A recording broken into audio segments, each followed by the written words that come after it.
حميد. أعوذ بالله من الشيطان الرجيم. بسم الله الرحمن الرحيم.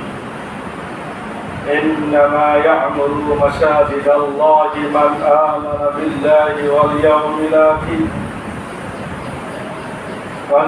الآخر وقام الصلاة وآتى الزكاة ولم يخش إلا الله فعسى أولئك أن يكونوا من المهتدين.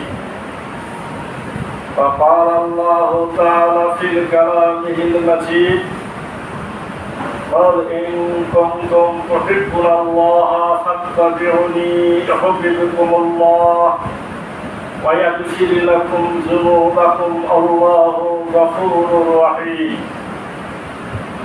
فقال الله تعالى في كلامه المجيد: زين للناس حب الشهوات من النساء والبنين القناطر المقنطرات من الذهب والفضة والخيل المسومات والأنعام والحرث ذلك متاع الحياة الدنيا والله عنده حسن المآب. فقال رسول الله صلى الله عليه وسلم: من أطاعني فقد أطاع الله ومن عصاني فقد عصى الله. وقال رسول الله صلى الله عليه وسلم: من أحب لله وأبغض لله وأطاع لله ومنع لله فقد استكمل الإيمان. وقال رسول الله صلى الله عليه وسلم: لا يؤمن أحدكم حتى أكون أحب إليه من ولده ووالده والناس أجمعين. আলহামদুলিল্লাহ, সমস্ত প্রশংসা রব্বুল আলামিনের জন্য, যিনি আমাদেরকে আরবি মাসসমূহের মধ্যে অন্যতম শ্রেষ্ঠ মাস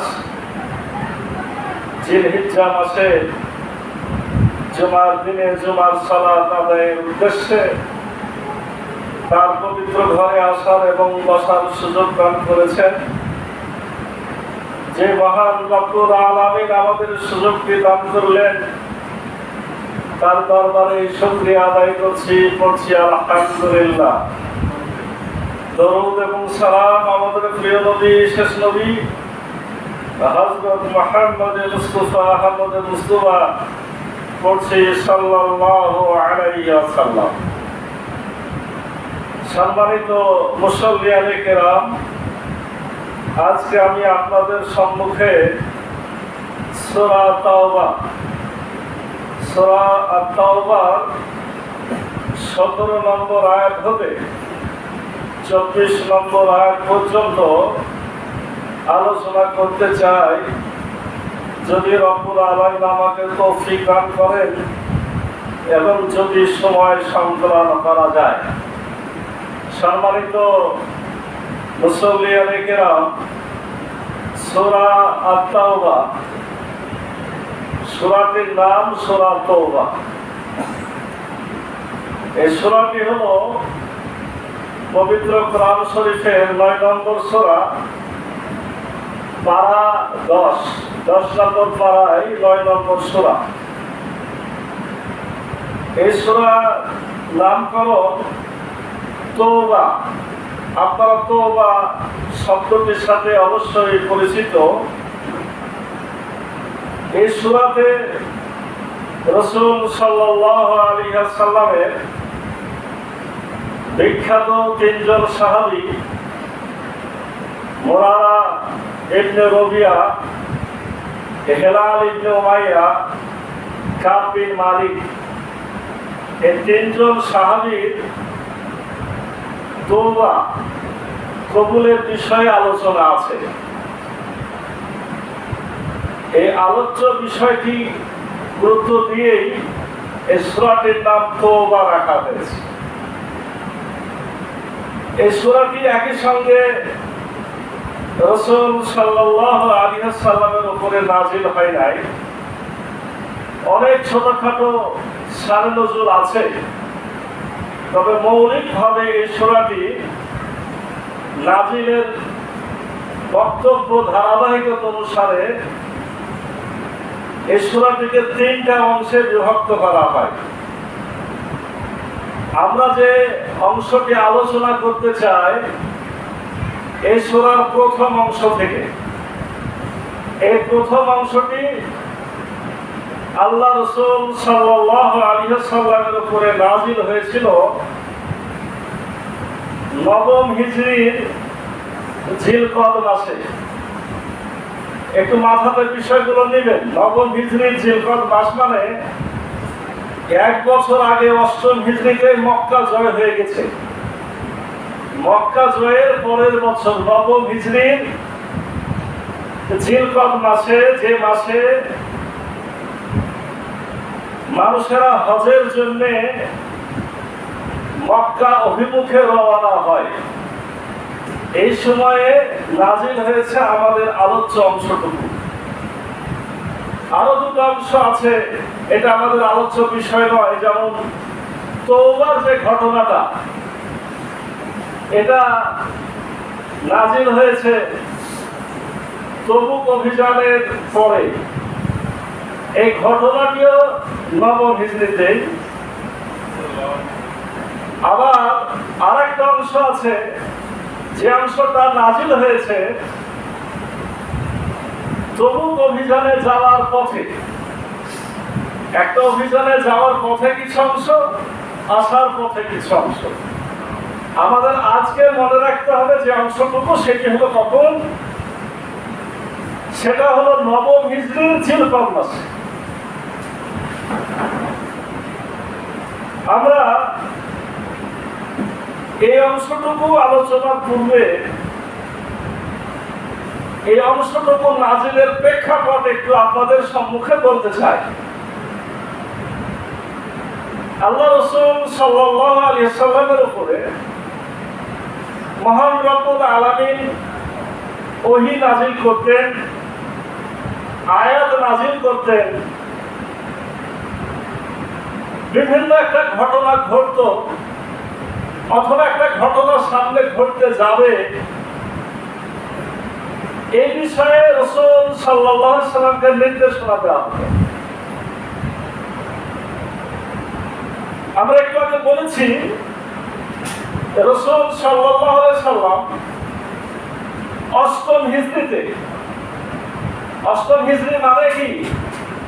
আল্লাহ রাসূল সাল্লাল্লাহু আলাইহি ওয়াসাল্লাম মক্কা থেকে যে মদিনায় গেলেন তা 8 বছর পরে। এই 8ম বছরকে বলা হয় 8ম হিজরি। এই 8ম হিজরিতে আল্লাহ রাসূল সাল্লাল্লাহু আলাইহি ওয়াসাল্লামের সবচেয়ে বড় যে বিজয়, ফাতহুম মুবিন, অর্থাৎ মক্কা বিজয় হয়ে গেল। আল্লাহ রাসূল কি করলেন? যে মক্কা ভূমি থেকে তাকে বিতাড়িত করা হয়েছিল, নিজের মাতৃভূমি ছেড়ে রাসূল সাল্লাল্লাহু আলাইহি ওয়াসাল্লামকে মদিনাতে চলে যেতে হয়েছিল। সেই স্থান এবং দুনিয়ার প্রথম ভূমি, দুনিয়ার প্রথম ঘর কাবা, সেই কাবা ছেড়ে রাসূলকে চলে যেতে হয়েছিল। সেই জায়গাটি এখন কি হলো? আল্লাহ রাসূল সাল্লাল্লাহু আলাইহি ওয়াসাল্লাম জয় করলেন। রাসূল সাল্লাল্লাহু আলাইহি ওয়াসাল্লাম 8ম হিজরিতে মক্কা যখন যান, তখন আল্লাহ রাসূলের সাথে 10,000 সাহাবী ছিলেন। এবং এই সাহাবাকেরাম শৌর্য বীর্য সুসজ্জিত সুশৃঙ্খল বাহিনী হিসাবে আবির্ভূত হয়েছিলেন। ইতিপূর্বে তারা বদরের যুদ্ধ জিতেছেন, তারা উহুদের যুদ্ধে জিতেছেন, তারা হুদায়বিয়ার সন্ধি সম্পাদন করেছেন। চতুর্দিকে ইসলামের বাণী পৌঁছানো হয়েছে, বিভিন্ন দেশের রাজা বাদশাদের কাছে পত্র প্রেরিত হয়েছে, গোটা বিশ্বে আলোড়ন তৈরি করা হয়েছে এবং একটা পর্যায়ে এসে মক্কা জয়ও হয়ে গেছে। আল্লাহ রাসূল মক্কা জয় করলেন। মক্কা জয় করার পরে তিনি ফেরত আসলেন। খুব খেয়াল করবেন, আল্লাহ রাসূল সাল্লাল্লাহু আলাইহি সাল্লাম মক্কা জয় করেছিলেন। তিনি মক্কা রওনা হয়েছিলেন ৮ম বছরে, মানে ৮ম হিজরির ৮ই রমজানে। ওই বছরেও তিনি হজ কিন্তু করলেন না। ইচ্ছা করলে তিনি রমজান, শাওয়াল, জিলকদ ৩ মাস থেকে হজ করতে পারতেন। এর মধ্যে অবশ্যই একটা মাহাত্ম্য লুকায়িত ছিল। আল্লাহ রাসূল মক্কা জয় করে চলে আসলেন। পরের বছর ৯ম হিজরি, এতদিন সাহাবে কেরামের হজে যাওয়াই তো নিষিদ্ধ ছিল। ইতিপূর্বে কোনোভাবে অনুমতি নিয়ে ৭ম হিজরিতে একটা শুধু উমরা পালন করা হয়েছিল।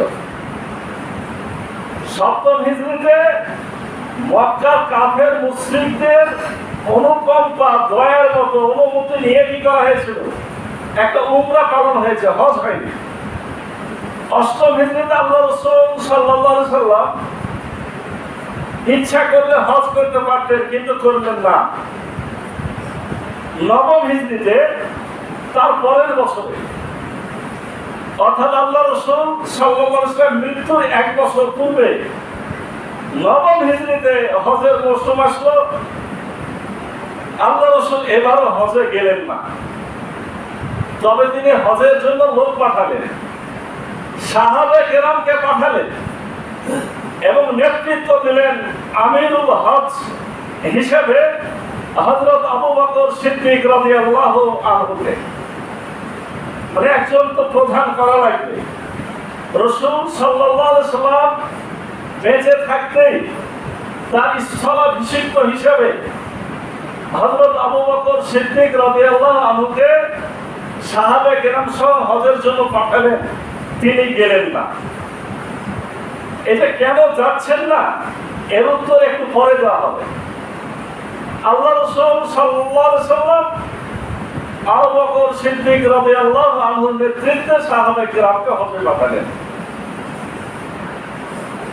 যখন আবু বকর সিদ্দিক রাদিয়াল্লাহু আনহু সাহাবে কেরাম সহ রওনা হয়ে গেছেন, তখন এই আয়াতগুলি নাযিল হলো।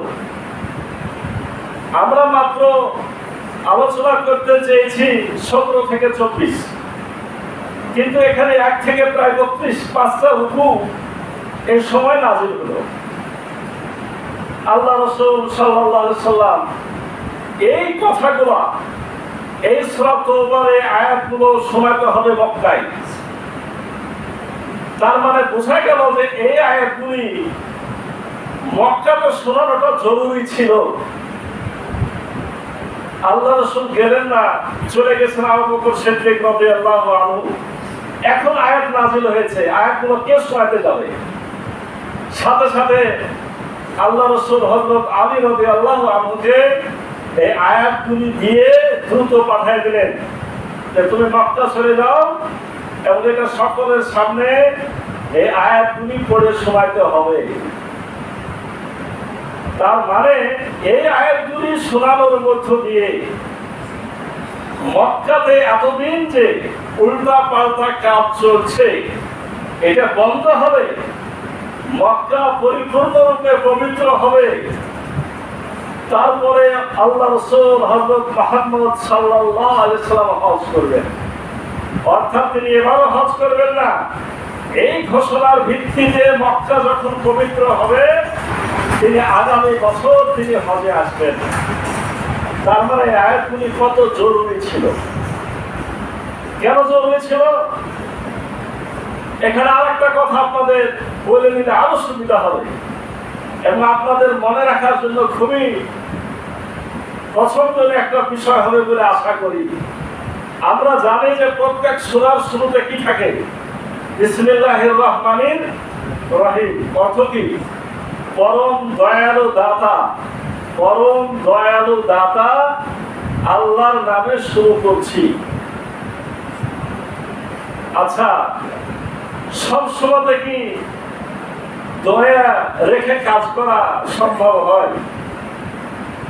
যুদ্ধ যখন করব তখন যদি দয়ার কথা বেশি বেশি বলা হয়, তাহলে কি যুদ্ধের ময়দানে মুজাহিদ কাফের করতে যেতে পারবে? কিছু ব্যতিক্রম কিন্তু সব জায়গাতেই থাকে। এই আয়াতগুলি এমন কিছু কথা আছে, সেটা হলো কাফেরদের সাথে সম্পর্ক ছেদের কথা। এখন থেকে কাফেরদের সাথে আর কোনো সম্পর্ক চলবে না। তার মানে সম্পর্ক ছেদ যেখানে, সেখানে কি দয়ার কথা বলে লাভ আছে? এই সূরাটি শুরু হয়েছে 1 নম্বর আয়াত হলো বারাতুম মিনাল্লাহ, আল্লাহর পক্ষ থেকে সম্পর্ক বাতিল করা হলো। কাদের সাথে? যারা কাফির মুশরিক, তাদের সাথে সম্পর্ক বাতিল করে দেওয়া হলো। এই কথাটা কেন বললাম? প্রথম আয়াতে যেহেতু এই কথাটি আছে, এই একটা মাত্র সূরা, যে সূরার শুরুতে আপনাদের যদি জানা না থাকে আজকে কোরআন খুলে দেখবেন, একটা মাত্র সূরা, যে সূরার শুরুতে বিসমিল্লাহির রহমানির রহিম এই আয়াতটি নাই। 114টা সূরা বিসমিল্লাহির রহমানির রহিম আছে, কিন্তু 114টা। আবার সূরা তাওবার শুরুতে এই আয়াতটি নাই, তাহলে 114 আবার খুঁজবে কিভাবে? সূরা নামল, ওই সূরাতে যে বিসমিল্লাহির রহমানির রহিম ডবল আছে, ওখানে দুবার আছে, কিন্তু সূরা তাওবার শুরুতে বিসমিল্লাহির রহমানির রহিম নাই। তাহলে আমি প্রেক্ষাপট আপনাদের বোঝাতে পেরেছি। আমরা যে বিষয়গুলি আলোচনা করব, এখানে হলো কাফের মুশরিকদের সাথে সকল সম্পর্ক বাতিলের একটা ঘোষণা আছে। আর মক্কাতে এতদিন ধরে যে ভুল রসম রেওয়াজ চলে আসছে, এই রসম রেওয়াজ বাতিলের কথা আছে। এখন পর্যন্ত মনে করেন যে আয়াত নাযিলের আগ পর্যন্ত মক্কায় কারা ইবাদত করে? ইবাদত কিন্তু হয়, বাইতুল্লাহ তারা বলে, আল্লাহর ঘর তারা স্বীকার করে, কিন্তু কিভাবে করে? কাবা তারা তাওয়াফ করে, কিভাবে করে? কাবা তাওয়াফ করলো, করে শেষখানে এসে একটা মূর্তির সামনে আবার সেজদা দিয়ে গেল। তাহলে কি আর আল্লাহকে মানা হলো? হলো শিরক করা হলো। আল্লাহকে মানলো, অন্য কাউকে মানলো, এটার নামে শিরক করা, শিরক করলো। উলঙ্গ হয়ে তাওয়াফ করে, আল্লাহ রাসূল ওখানে যাবেন, রাসূলুল্লাহ তাওয়াফ করবেন, আর ওরাও এসে কাপড় চোপড় খুলে ঘুরবে। এটা কি আল্লাহ রাসূলের জন্য শোভনীয় হবে? হবে না। আল্লাহ রাসূল কুরবানি করবেন। এখন দেখা গেল ওদের সাথে সম্পর্ক যদি বাতিল না করা হয়, ওরাও কিন্তু কুরবানি করত, কিন্তু ওরা কি করতো? রক্তগুলা নিয়ে এসে কাবার দেওয়ালে ঢালতো, মাখাতো। এগুলো যদি চলে, রাসূলুল্লাহ থাকেন, একটা সময় এরকম কথা হবে, রাসূল তো এটা দেখেছেন, মেনে নিয়েছে, অতএব এখন থেকে আমরা এই কাজগুলা করব। অর্থাৎ মক্কাকে, কাবাকে পরিপূর্ণ মাত্রায় পবিত্র করার একটা বিষয় এখানে গুরুত্বপূর্ণ হয়ে দাঁড়িয়েছিল। হযরত ইব্রাহিম আলাইহিস সালাম, হযরত ইসমাঈল আলাইহিস সালামের দ্বারা, এই যে আমরা গত জুমায় কুরবানির শিক্ষা আলোচনা করেছিলাম, আল্লাহ রাসূল সাল্লাল্লাহু আলাইহি সাল্লাম অনুসরণ করেছে কুরবানির ক্ষেত্রে কাকে? ইব্রাহিম এবং ইসমাঈল আলাইহিস সালামের ঘটনাকে। আর ইব্রাহিম আলাইহিস সালামের কাজ কি ছিল? তিনি নমরুদের দরবারে, তার পিতা আজর ছিলেন একজন ধর্মীয় বড় পুরোহিত।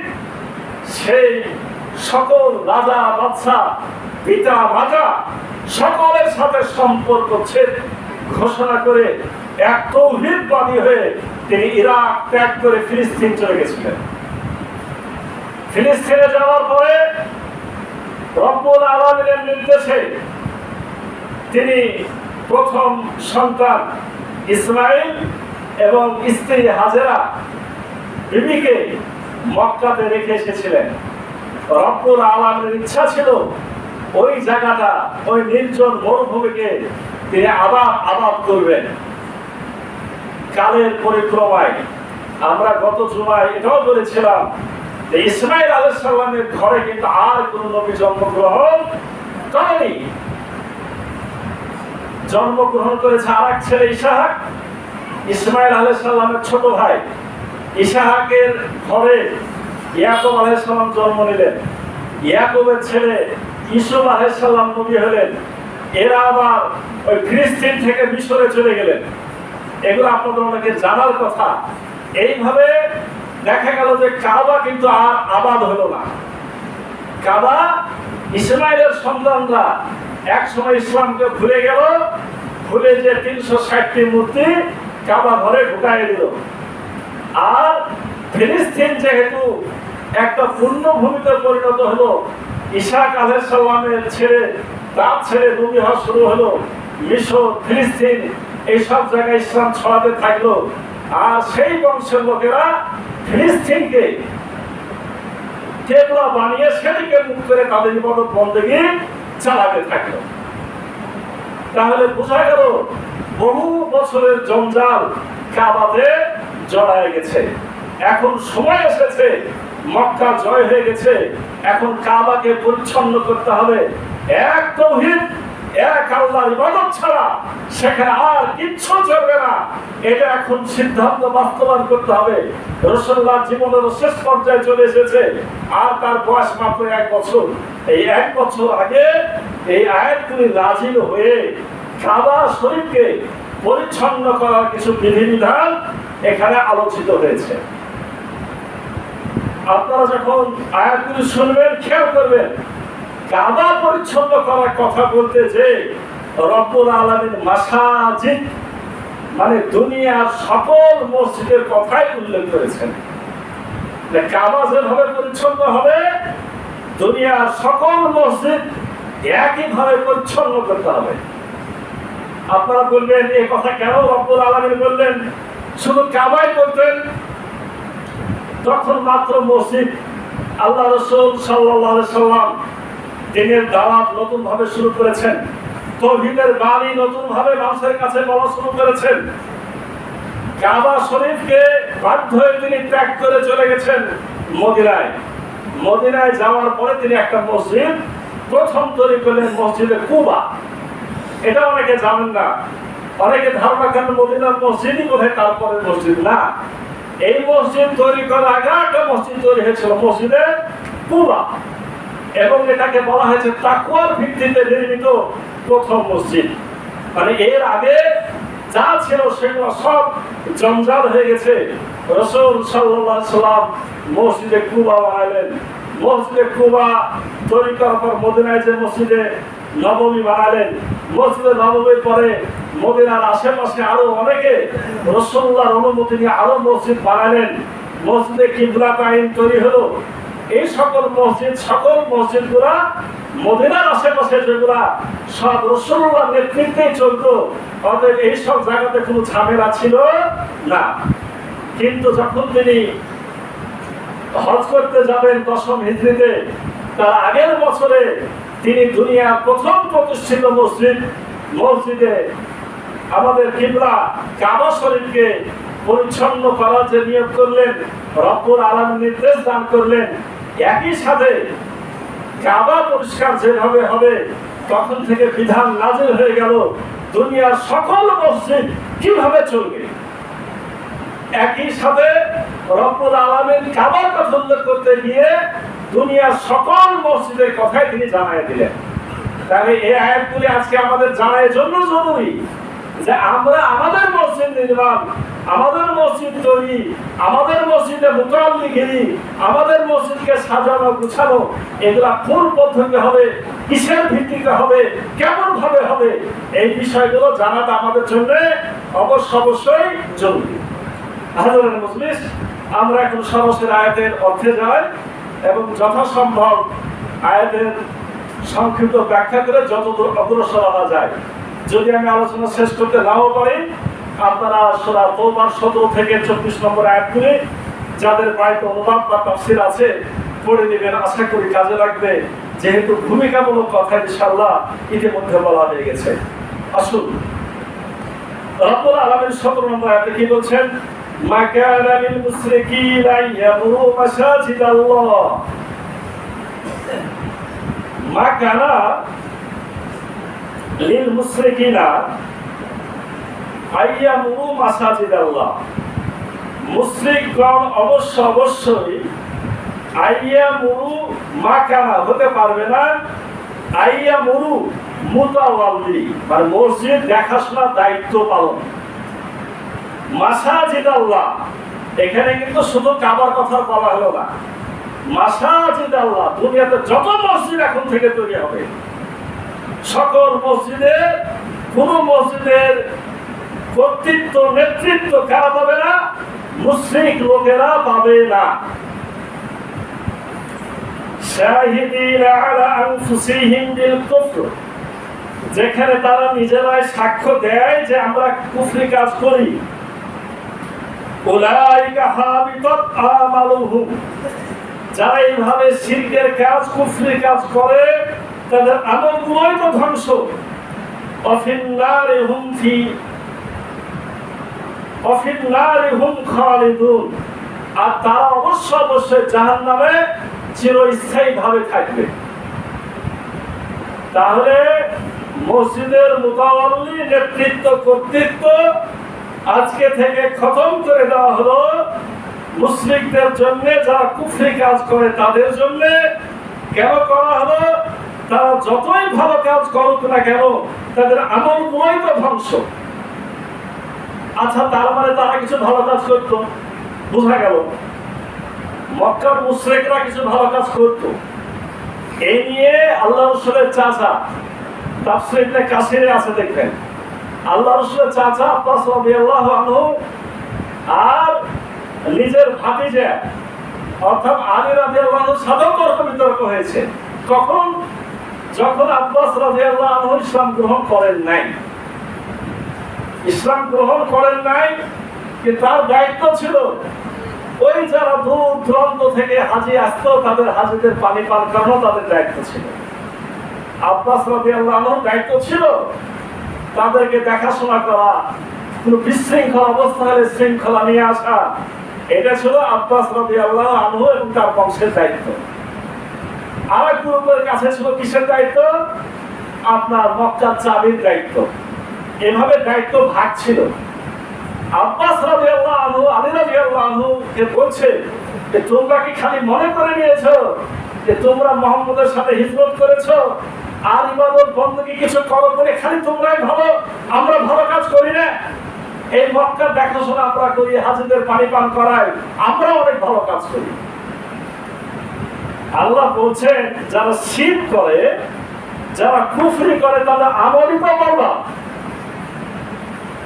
ওরা যতই ভালো কাজ করুক না কেন তাদের আমলের কোন ফল তারা দুনিয়াতে পেতে পারে, আখিরাতে পাবে না। মানে বলা হয়ে থাকে কাফের মুশরিকরা যদি কিছু সমাজের ভালো কাজ করে রব্বুল আলামিন দুনিয়াতে তার পরিবর্তে তাকে কিছু ভালো দিয়ে দেন, কিন্তু আখিরাতে কোন ফল তাদের জন্য থাকবে না। ঈমান ছাড়া, প্রকৃত তাওহীদ ছাড়া, ইসলামের উপর একনিষ্ঠ বিশ্বাস ছাড়া আপনি যতই ভালো কাজ করুন না কেন আপনার সকল ভালো কাজের ফলাফল শূন্য। এই ভালো কাজের কোন ফলাফল আপনি পাবেন না। রব্বুল আলামিন এই কথাটা জানাই দিলেন, তোমরা যতই বলো। আমি কিন্তু আজকে থেকে প্রায় বছর খানেক আগে আমার এখানে একটা আলোচনা ছিল মসজিদ নির্মাণের ইতিহাস। আপনারা খেয়াল করবেন সেখানে আমি আলোচনা করেছিলাম যে মসজিদ আল্লাহ রাসূল সাল্লাল্লাহু আলাইহি ওয়াসাল্লাম যখন ছোট মানুষ এই মসজিদটা কাবা ঘরটা নষ্ট হয়ে গেছিল। এই পুনর্নির্মাণ কারা করলো? ওই মুশরিকরা করলো। যদিও তারা কোনো হারাম টাকা এই মসজিদে লাগায়নি, তারাই নির্মাণ করলো। তাহলে তাদের হাতে নির্মাণ, তারাই পাহারাদারি করে, হজে যারা আসে তারাই পানি খাওয়ায়, কিন্তু তারা এখন আর কোনো ফলাফল কেন পাবে না?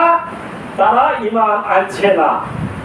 যেমন রাসূলুল্লাহ চাচা আবু তালিব, আল্লাহ রাসূলকে পাহারা দিয়েছে, রাত জেগে জেগে পাহারা দিয়েছে, যে কোনো বিপদে আপদে তার পাশে দাঁড়িয়েছে, কিন্তু কি করেনি? ঈমান আনেনি। অতএব এই ভালো কাজের কোনো রেজাল্ট কিন্তু পাওয়া যাবে না। আপনাদেরকে স্মরণ করাই দিতে চাই। তার মানে কি, এই যুগে যুগে এখনো অনেকে হয়তো মসজিদ বানাবেন, খেদমত করবেন, ভালোবাসা দেখাবেন, কিন্তু আপনার নিজের ঈমান ঠিক নাই, তাওহীদ ঠিক নাই, বিশ্বাস ঠিক নাই, বিভিন্ন শিরকি কাজে জড়িত আছেন। শিরকে জাত, শিরকে সিফাত, শিরকে হুকুম, শিরকে ইখতিয়ার, এই আলোচনাগুলো এখন করার সময় নাই। বিভিন্ন ভাবে শিরক করছি, মাজার পূজা, কবর পূজা, অন্য কিছুর উপর বিশ্বাস। এমনকি অনেক মুসলমানের বাচ্চাই কথা বলে সকল ধর্ম সত্য, নাউজুবিল্লাহি মিন যালিক। এই কথা বলার মানে তারা শিরকেও তারা বিশ্বাস করছে। এই ধরনের লোকেরা যদি অনেক ভালো কাজ করে, মসজিদ করুক, মাদ্রাসা করুক, গরিবকে খানা খাওয়া, পানি পান করা, এর রেজাল্ট দুনিয়াতে কিছু পেতে পারে, কিন্তু আয়াতের রেজাল্ট কি? আল্লাহ আয়াতে বলা হয়েছে হাবিতাত আমালুহুম, তাদের সকল আমল পরকালে শূন্য হয়ে যাবে, বরবাদ হয়ে যাবে, তারা সেখানে কিছুই পাবে না। এই বিষয়ে একটা হাদিস শুনেন, সেটা হলো এই, রাসূল সাল্লাল্লাহু আলাইহি সাল্লাম বলছেন, শুধু মুশরিক নয়, শুধু কাফের নয়, অনেক ইমানদার মানুষ, অনেক মনে করেন নামাজি মানুষ, তাদের ব্যাপারে হাদিস হলো যে কেউ যখন চুরি করে আমলটা তার ঝরে যায়, ইমানটা ঝরে যায়। ব্যভিচার যখন করে ইমান ঝরে যায়, যখন মিথ্যা কথা বলে ইমান ঝরে যায়। যদি সে তওবা করে তখন তার ইমানটা আবার ফেরত আসে। যদি তওবা না করে মারা যায়, তার জন্য খালিদিনা ফিহা ফি নারে জাহান্নামা খালিদিনা ফিহা, তাকে চিরকাল জাহান্নামে থাকতে হবে। তার মানে কি হলো, আপনি আমি যদি সকল সময় কমপক্ষে কবিরা গুনাহগুলো থেকে নিজেকে পরিষ্কার না রাখি, তওবা অবস্থায় না থাকি, তাহলে আমি নামাজ, রোজা, হজ, যাকাত করার পরেও যদি মিথ্যা বলি, ব্যভিচার করি, মানুষের ঠকাই, প্রতারণা করি, মানে যেগুলো কবিরা গুনাহ, এগুলো যদি থেকে যায়, তওবার সুযোগ না থাকে, আমাদের আমলও কিন্তু বরবাদ। এই বিষয়ে আমাদের হুঁশিয়ার হয়ে যেতে হবে। তারা অবশ্যই জাহান্নামে যাবে এবং সেখানে চিরকাল অবস্থান করবে। এরপরে আয়াত খেয়াল করি, রব্বুল আলামিন কি বলছেন? ইন্নামা ইয়ামুরু মাসাজিদাল্লাহ।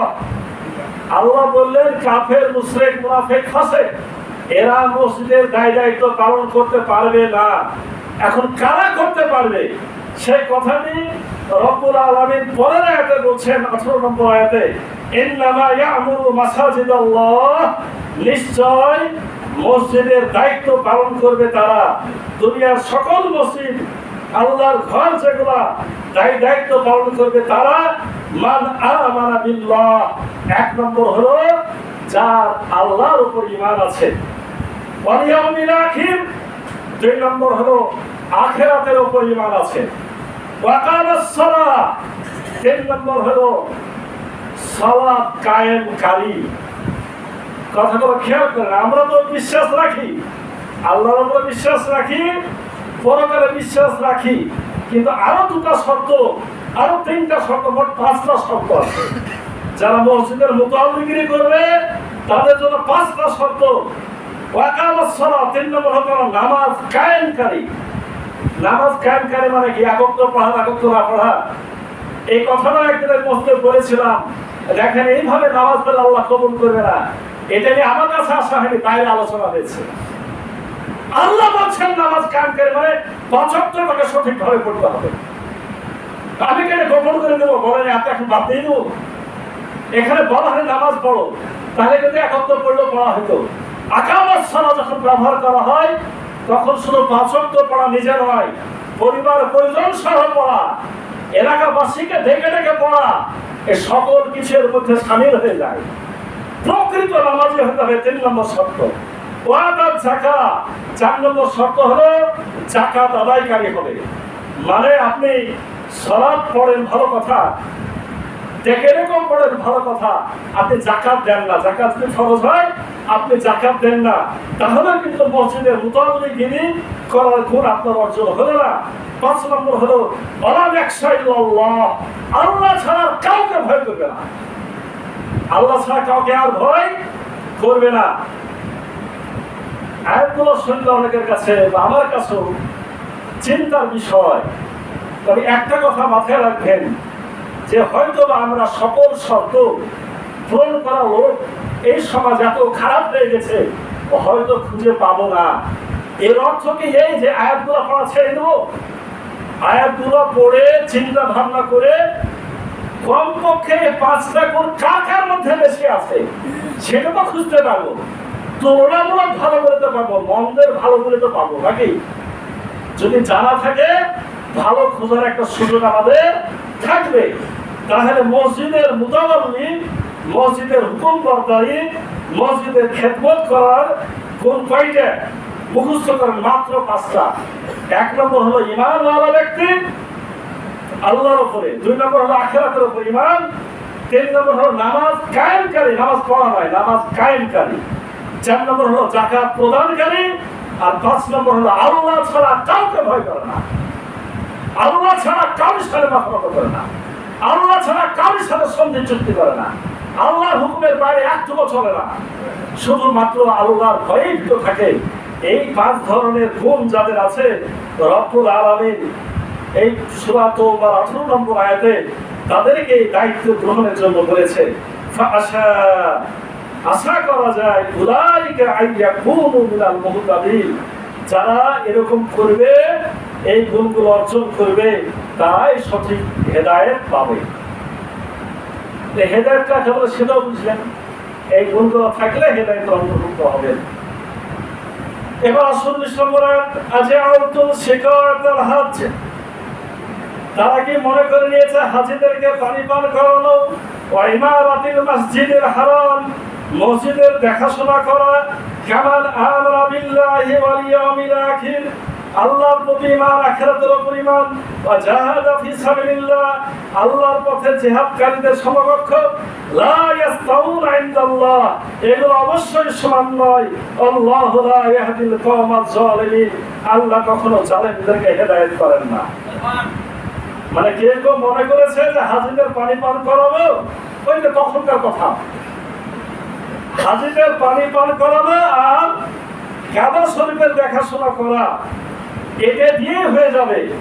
আল্লাহ বলছেন যে না, হাজীদের পানি পান করানো আর মসজিদের দেখাশোনা করলেই কাম হবে না, তাদেরকে অবশ্যই আল্লাহর উপরে আখিরাতের উপর ঈমান আনতে হবে এবং জাহাদা এবং জিহাদকারী হতে হবে ফি সাবিলিল্লাহ, আল্লাহর পথে। জিহাদ শব্দটা শুনলে অনেকের মাথা খারাপ হয়, অর্থটা বুঝতে হয়। জাহাদা মানে সর্বাত্মক প্রচেষ্টা, ফি সাবিলিল্লাহ মানে সমাজের ইসলাম প্রতিষ্ঠার কাজে। আমার সমাজের সকলে ভালো হয়ে যাক, আমার সকলে ইমানদার হয়ে যাক, আমরা সমাজের সকলেই কোরআনের আইনে চলে আসি, আমরা সকলেই কোরআন হাদিসের বিধান মানি, এই জন্য যারা পাগল পারা, এটা ছিল সাহাবায়ে কেরাম। তাদের মধ্যে সকল গুণগুলো ছিল, তারা জিহাদ করতো আল্লাহর পথে, তারা ঈমান এনেছিল আল্লাহর উপরে, তাদের বিশ্বাস ছিল আখিরাতের উপরে। কিন্তু এই গুণ 3টা, আর যারা ঈমান না এনে হাজীদের পানি পান করাতো, কাবা দেখাশোনা করতে, এই 2টা ভাগ আল্লাহর কাছে কখনোই সমান নয়। তুমি যতই কাবা দেখাশোনা করো, মুতাওয়াল্লিগিরি করো, তোমার এই ঈমান এবং জিহাদ এবং আখিরাতের উপর ঈমান না থাকার কারণে তোমরা এদের সমান হতে পারবে না। বরঞ্চ এরা হাজীদের পানিও পান করে না, কাবা দেখাশোনা করে না, কিন্তু তারাই সঠিক। আল্লাহ বলছেন আল্লাহ অবশ্যই জালেমদেরকে হেদায়েত করেন না। মানে যারা জুলুম করে, অন্যায় করে, মক্কার কাফের মুশরিকরা মানুষের উপর জুলুম করেছে, সাহাবায়ে কেরামের উপর জুলুম করেছে। মানুষেরা যখন জুলুম করে, খারাপ কাজ করে, পাপের কাজ করে, তখন কি হয় জানেন? তখন তাদের ভিতরটা নষ্ট হয়ে যায়। যে যত খারাপ কাজ করবেন, তাদের ভিতরটা, আল্লাহর কাছে জ্ঞান আছে, আকল আছে, বিবেক আছে, বুদ্ধি আছে, এটার মধ্যে ভাইরাস ঢুকে যায়। সত্য বুঝতে তখন তারা আর পারে না, নিজেরা রঙিন চশমা পরে করে ভাবে সবাই খারাপ। বুঝতে পেরেছেন? রঙিন চশমা চোখে দিলে সবাইকে লাল দেখাবে বা নীল দেখাবে, ওরা ভাবে সবাই খারাপ। কিন্তু আল্লাহ রাব্বুল আলামিন বুঝাই দিতে চাচ্ছেন যে তোমরা রঙিন চশমা করে সবাইকে খারাপ ভাবছে, এটা ঠিক নয়। যারা খারাপ কাজ বেশি বেশি করবে তাদের ভিতরে এক ধরনের ভাইরাস জমে যায়। ভাইরাস জমে গেলে একটা পর্যায়ে তাদের সত্য বোঝার আর ক্ষমতা থাকে না। আল্লাহ কথা বলছেন, আল্লাহু লা ইয়াহদিল কওমাজ জালিমিন। এই জুলুমকারী বদমাশের ভিতরে এমন ভাবে নষ্ট হয়েছে, খাতামাল্লাহু আলা কুলুবিহিম, আল্লাহ তাদের অন্তরে মোহর মেরে দিয়েছেন, তারা আর ইসলাম বুঝবে না, তারা আর হেদায়েত পাবে না। আমাদের শিক্ষা হলো খারাপ কাজ যত কম হবে, খারাপ কাজ থেকে বাঁচতে পারবো, তত বেশি হেদায়েতের লাইনে যেতে পারবো। আর যে যত খারাপ কাজ করবেন জেনে রাখবেন আপনার কাছ থেকে তত হেদায়েত কিন্তু দূরে সরে যাচ্ছে। যারা ঈমান এনেছে, যারা হিজরত করেছে, মানে রাসূলুল্লাহর সাথে সাহাবায়ে কেরাম হিজরত করে মদিনায় গিয়েছিল, ওয়াজাহাদু ফি সাবিলিল্লাহ, এবং আল্লাহর পথে জিহাদ করেছে, বিআমওয়ালিহিম ওয়া আনফুসিহিম, জান এবং মাল দ্বারা। সাহাবায়ে কেরাম যখন জিহাদে যেতেন, একেবারে ফাইনাল জিহাদ, লড়াইয়ের ময়দানে, তারা সব নিয়ে চলে যেতেন। জীবন গেলেও যাবে, মাল গেলেও যাবে, ও ঘুরে আসতে হবে চিন্তা তারা করতো না। তো তাদের এই গুণগুলা ব্যাপার আল্লাহ কি বলছেন, যারা ঈমান এনেছে, হিজরত করেছে, জিহাদ করেছে জান মাল দ্বারা, আর যেমন দারাজাতান ইনদাল্লাহ, তাদের জন্য রব্বুল আলামিনের কাছে আছে সবচেয়ে বড় মর্যাদা। মর্যাদা আছে তাদের। তোমাদের হাজিদের পানি পান করে মসজিদ দেখার সময় তোমাদের নেই। এই গুণগুলা মূল হচ্ছে এই গুণগুলা। আরে মসজিদের সালাত পড়ে তো কি হবে? তাওহীদ একত্ববাদ শিখে তো ঈমান ইসলাম শিখবেন। ভালো কাজ করেন, ভালোই কাজ যদি না করেন তাহলে কি প্রমাণ হয়? আপনি এগুলোর সাথে সম্পৃক্ত হতে পারবেন না। তো উলাইকা হুমুল ফাইজুন, আর এরাই হবে সফল কাম। ঈমান আনা, আখিরাতের প্রতি, আল্লাহর প্রতি হিজরত করা। এখনকার হিজরতের অর্থ হবে আপনার জীবনের সর্বোচ্চ ত্যাগ স্বীকার করে ইসলামের কাজ করা। মূল হিজরত এখন নাই, ফরজ হিজরত আর নাই, কিন্তু সব খারাপ কাজকে বর্জন করাকে এখন হিজরত আলেম ওলামাগণ বলছেন। আর জাল মাল দিয়ে জিহাদ করা, এদের জন্য আছে মর্যাদা রব্বুল আলামিনের কাছে। উলাইকা হুমুল ফাইজুন, আর তারাই হবে পুরস্কৃত। ইউবাশশিরুহুম রাব্বুহুম বিরহমা, এদের জন্য আছে রব্বুল আলামিনের কাছে দয়া ও রিদওয়ান, আল্লাহর সন্তুষ্টি ও জান্নাত, এবং আল্লাহর জান্নাত। লাহুম ফিহা নাঈমুম মুকিম, এবং এগুলো হবে চিরস্থায়ী। জান্নাতে গেলে যে নিয়ামতগুলো পাবো এগুলো কি ক্ষণস্থায়ী না চিরস্থায়ী? চিরস্থায়ী। দুনিয়ায় কিছু পেয়েও যায়, অনেক ধনী হয়ে যায়, লোক অনেক ভালো বলে, আমার অনেক দাম, আমার অনেক বড় পদ, লোকে বললো তো দুনিয়াটি শেষ। আর আখিরাতে গেলে কি হবে? স্থায়ী। তো দুনিয়া আপনার কোনো দাম নাই, কেউ মান দেয় না, কেউ গণে না। আখিরাতে পেয়ে গেলে লাভ কে বেশি? কার লাভ বেশি? ওটা চিরস্থায়ী। ওখানকার জৈবন চিরস্থায়ী, ওখানকার হুরগেলমান চিরস্থায়ী, ওখানকার খাদ্য পানীয় চিরস্থায়ী, ওখানকার আসমান জমিন চিরস্থায়ী, এগুলো আর ধ্বংস হবে না। অথবা আমাদের টার্গেট হবে কি? চিরস্থায়ী জায়গাতে যাওয়া। খালিদিনা ফিহা আবাদা, সেখানে তারা চিরকাল থাকবে। ইন্নাল্লাহা ইনদাহু আজরুন আযীম, তাদের জন্য আছে মহা পুরস্কার। ইয়া আইয়ুহাল্লাযীনা আমানু লা তাত্তাখিযু, হে ইমানদারগণ তোমরা গ্রহণ করো না, আবাউকুম ওয়া ইখওয়ানুকুম, তোমাদের পিতাদেরকে, তোমাদের ভাইদেরকে, আউলিয়া ইন ইসতাহাব্বুল কুফরা আলাল ঈমান, কেউ যদি ঈমানের চাইতে কুফরকে বেশি প্রাধান্য দেয় তাদের সাথে তোমাদের আর বন্ধুত্ব চলবে না, সে ভাই হোক আর বাপ হোক। এখন আমার ব্যাখ্যার সময় নাই। মানে কেউ ঈমান ইসলামের কথা আর আল্লাহ রসুলের কথা একদিকে, পিতা মাতা ভাই বোন একদিকে, তারা যদি আল্লাহ আল্লাহ রসুল আখিরাত পরকালের বাইরে কথা বলে, এই ক্ষেত্রে তাদের সাথে আপনার কোনো কি সম্পর্ক আর নেই।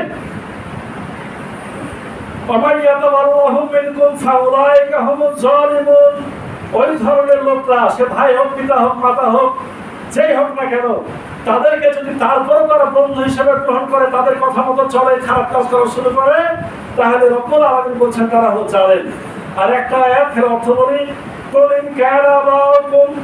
দিন হে রাসূল, তোমাদের পিতা ও আবনাউকুম তোমাদের সন্তান, ও ইখওয়ানুকুম তোমাদের ভাই, ও আজওয়াজুকুম তোমাদের স্ত্রী স্বামী, ও আসিরাতুকুম তোমাদের বংশ, ও আমওয়াল তোমাদের মাল, ইকতারাতুহা যে মাল সম্পর্কে তোমরা খুব ভালোবাসো, ও তিজারাতুন সে ব্যবসা, তাকশাউনা কাসাদাহা যার ক্ষতি হবে তোমরা ভয় করো, ও মাসাকিন তারদাউনাহা ওই বাড়িঘর যেটা খুব তোমরা খুশি আছো, আহাব্বা ইলাইকুম মিনাল্লাহি ওয়া রাসূলিহি এই ভালোবাসাগুলো যদি আল্লাহর উপরে, রাসূলের উপরে, ও জিহাদিন ফি সাবিলিহি আল্লাহর পথে জিহাদের উপরে হয়ে যায়, ফাতারাব্বাসু হাত্তা ইয়াতি আল্লাহু বিআমরি তাহলে আল্লাহর ফয়সালা আসা পর্যন্ত অপেক্ষা করো।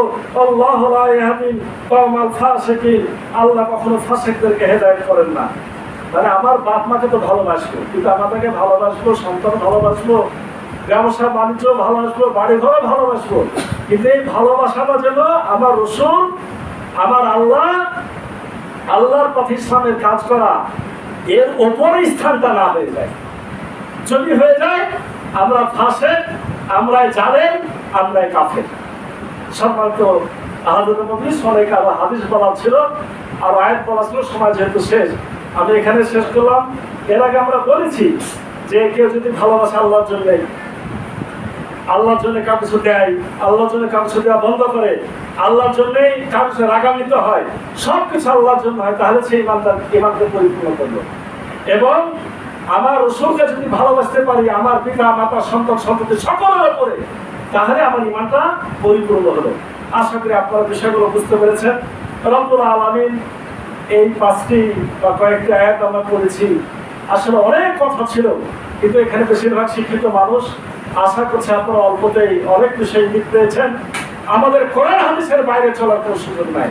বিশেষ করে যারা মসজিদে যাতায়াত করছি তাদের বুঝতে হবে যে আমাদের চলার মানদণ্ড শুধুমাত্র কোরআন এবং হাদিস। আমাদের এই মানদণ্ডের ভিত্তিতে কিভাবে আমরা চলতে পারি আমাদের সেভাবে চিন্তা সাধনা করা দরকার। রব্বুল আলামিন আমাদের সকলকে কোরআন এবং হাদিসের ভিত্তিতে চলার তৌফিক দান করুন। সকলে আল্লাহুম্মা আমিন। বারাকাল্লাহু লানা ওয়া লাকুম ফিল কোরআনিল আযীম ওয়া নাফা'নি ওয়া ইয়্যাকুম বিমা ফীহি মিনাল আয়াতি ওয়া যিকরিল হাকীম।